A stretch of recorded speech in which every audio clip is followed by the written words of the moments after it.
hemos titulado la reflexión de la mañana de esta manera: vuelve, hermano mío. Y la lectura que vamos a hacer son los dos últimos capítulo 5 de Santiago, versículos 19 y 20. Creo que está ahí bien. Hermanos míos, si alguno de ustedes se desvía de la verdad y otro lo hace volver, sepan ustedes que cualquiera que hace volver al pecador de su mal camino, los salva de la muerte y hace que muchos pecados sean perdonados. Esos son los dos últimos, este texto de Santiago. Y vamos a la otra. He subrayado esto de hermanos míos. Y ustedes se acuerdan, ¿no? A lo largo de que han estado varios encuentros los domingos, que esta expresión en Santiago se vino repitiendo desde el versículo 1, versículo 2, capítulo 1, ya se viene anunciando. Vamos a la otra. Hermanos míos, miren cuántas veces allí aparece la expresión hermano, hermano mío, o hermano querido, o hermano a secas. ¿Cuántas veces? Yo pensaba leerlas a todas en esta mañana, cosa que no vamos a hacer. Ustedes la pueden leer, pero dice cuando Santiago llama a tener gozo, incluso en los tiempos de prueba, llama hermanos míos. Cuando habla del rico y del pobre, los llama hermanos. Cuando recuerda que todo lo perfecto viene de Dios, los llama hermanos. Cuando invita a poner en práctica la palabra de Dios, los llama hermanos. Cuando plantea la paradoja que Dios, habiendo elegido a los pobres, los hace ricos, los llama hermanos.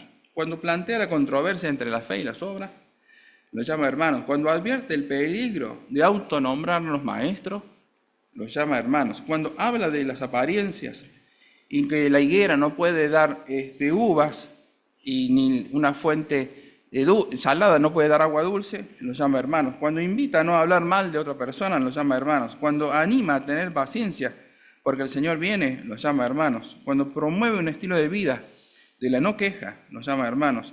Cuando muestra a los profetas como ejemplo a seguir, los llama hermanos. Cuando exhorta a mantener la palabra dada y que tu no valga no, los llama hermanos. Pero yo tengo fe. Bueno, los abrumé. Era mi intención. Está teñida Santiago de la expresión hermanos míos. Ya sea que la expresión se lea como muy firme, como incluso rígida, o como más amigable, usa esta expresión de amistad, de cercanía, de fraternidad. Y no es una muletilla que usa Santiago para comunicar. Probablemente lo hace de manera intencional. Pero habla de hermanos míos. ¿Y qué es esto de hermanos míos? O hermanos míos queridos. ¿Qué es esto? ¿Qué significa?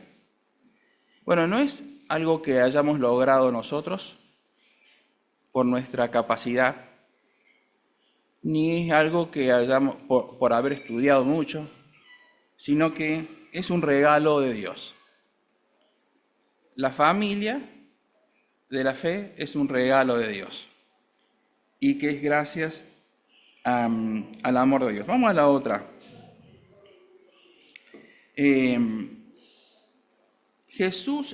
Santiago nos invita a ver al otro de manera fraternal, cercana. Y a partir de lo que dice Santiago, yo me preguntaba, ¿quién podría no ser mi hermano? ¿Quién queda afuera de esto de llamar hermano? Porque Santiago, como recordamos, cuando escribe a judíos que estaban diseminados por el mundo conocido, muy lejos quizás de su propia realidad, y los llama hermanos. Recuerdo hay una carta del apóstol Pablo, que es una carta muy cortita, creo que no la estudiamos, Nico ni Germán. la carta a Filemón. No la vimos, ¿no? Bueno, resulta que Filemón era una persona aparentemente de posición, de dinero, y era como encargado de la iglesia, y tenía un esclavo que se llamaba Onésimo.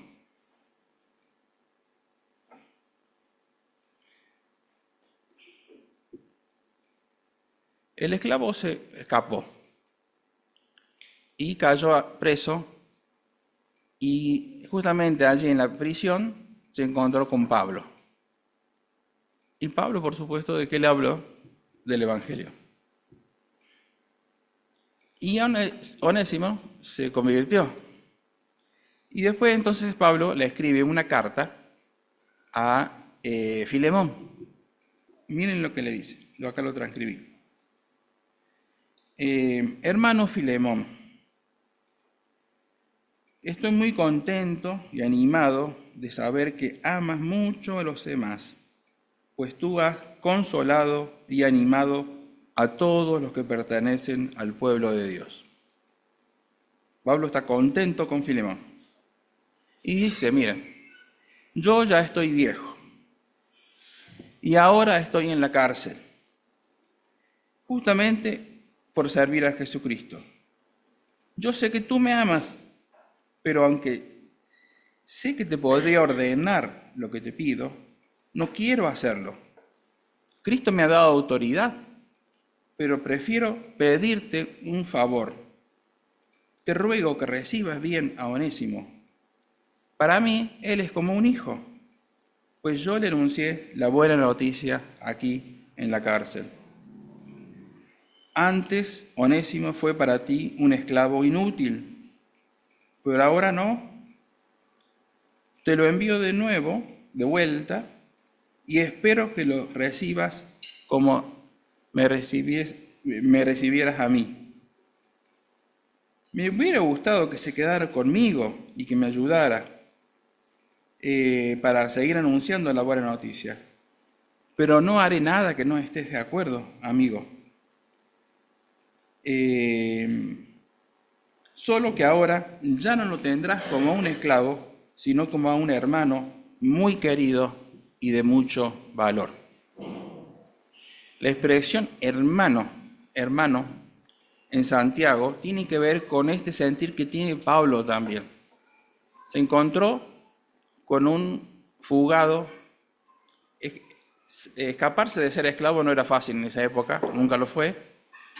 Había que ser valiente y había que animarse a un mundo desconocido por el cual probablemente nadie estaba preparado, ningún esclavo estaba preparado para andar en libertad, porque no se podía trabajar, ni saber cómo esconderse, y por eso probablemente cae preso. Pero lo que Pablo le dice al entender esto de la fe, mira, haced de cuenta que soy yo quien va, recibílo como a mí. No lo leí acá, pero también una expresión que dice el texto, si algo te debe, yo lo voy a pagar, pero recibílo como hermano.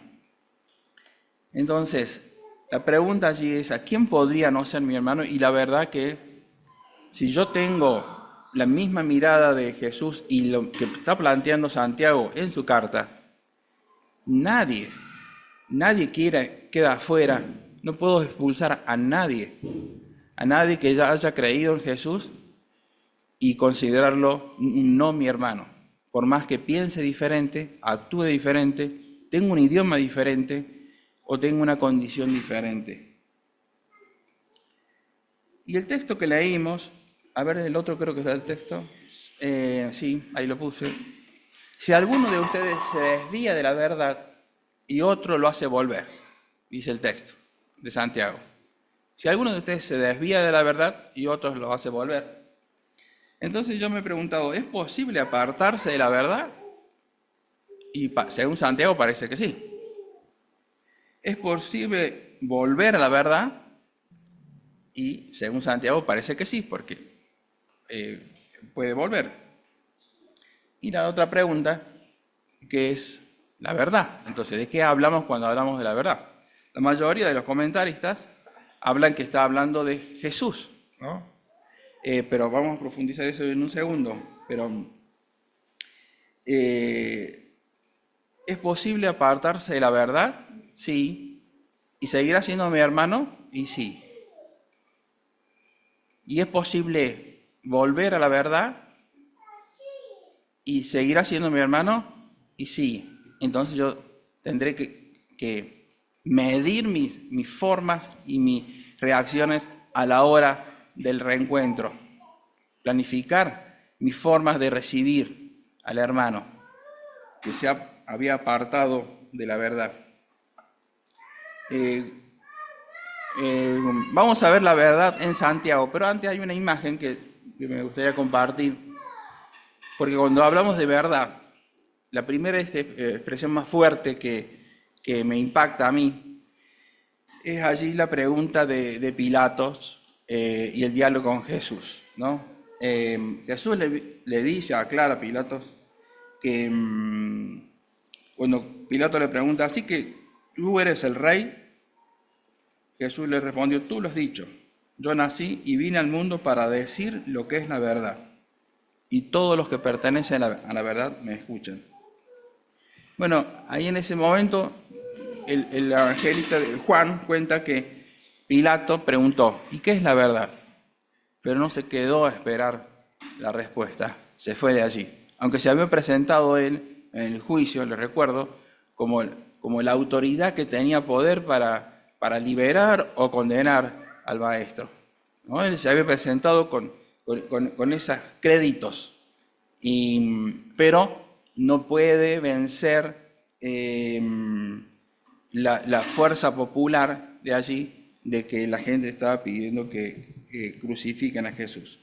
Pero vamos a pensar de que cuando hablamos de verdad, tiene que ver con ese acercamiento a Jesús. Vamos a la otra. La verdad según Santiago. No tenemos tiempo para leer todo. Yo los voy a mencionar como recursos, ¿cierto?, para la memoria nuestra, que ya hemos leído y estudiado Santiago. En el capítulo 1, versículo 18, dice, Dios nos dio vida mediante el mensaje de la verdad. Eso dice Santiago. Un poquito más adelante dice, no alcanza con ser declarativo. Bueno, eso lo puse yo. Pero no alcanza con ser declarativo. Hay que poner en práctica lo que creemos. De lo contrario, esto sí dice Santiago, será un engaño, un autoengaño y una mentira. Cuando pensamos en la verdad, decimos, no alcanza con decirlo solamente. Después dice, la religión verdadera, es decir, la pura y sin mancha delante de Dios, es ayudar al prójimo, especialmente a los más vulnerables. Y menciona de manera explícita a las viudas y a los huérfanos. Otra expresión de Santiago, capítulo 4 ya. Si decimos creer, no debemos discriminar. Nos alejamos de la verdad si lo hacemos. Si discriminamos a los otros, nos alejamos de la verdad. Para Santiago, la fe sola no existe. Es una fe muerta. Y cita los ejemplos de Abraham y de Rahab. Todo esto lo vimos durante el año. Están cerca de la verdad, dice un poquito más adelante, capítulo 3, quienes tienen una vida pura, quienes son pacíficos, quienes son bondadosos, dóciles, compasivos, imparciales, sinceros y hacen el bien. Del 3, capítulo 3, Santiago 3, del 13 al 18. Están cerca de la verdad quienes tienen una vida pura. Son pacíficos, bondadosos, dóciles, compasivos, imparciales, sinceros y hacen el bien. Y hay algunas expresiones más todavía que no puse aquí. Pero si te domina la envidia y haces cosas por rivalidad, estás faltando a la verdad. Están cerca de la verdad quienes saben esperar. Y ahí cita el ejemplo como quien espera la lluvia Habla de la lluvia temprana, ¿se acuerdan? Mencioné la lluvia tardía, la lluvia de primavera, la temprana, la lluvia tardía, la de otoño. Porque sabe que el agricultor, su vida depende, su supervivencia depende del clima. Saben esperar. Para Santiago está al menos claro que apartarse de la verdad no es sinónimo de iglesia, no es sinónimo de iglesia. Y cualquier iglesia que se pretenda como ser la iglesia y las otras iglesias que no están en la verdad, creo que esas propias iglesias son las quienes se han apartado antes de la verdad. No importa que la iglesia sea de los libres como esta, o bautista, o pentecostal, o católica. Cuando alguien se autodenomina como única iglesia de Dios para toda la humanidad, esa es la iglesia que se ha apartado de la verdad. No habla de iglesia. No se está hablando Santiago tanto, sí lo hace la Biblia, el Nuevo Testamento, por supuesto, de una doctrina correcta en la fe, en lo religioso, en lo eclesial. No habla de credos Santiago acá, más bien habla de la vivencia de la fe. Santiago habla de la vivencia de la fe.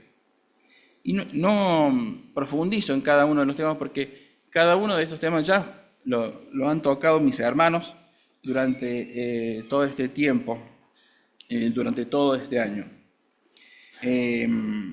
Vamos a la otra. Vamos a pasar a la otra.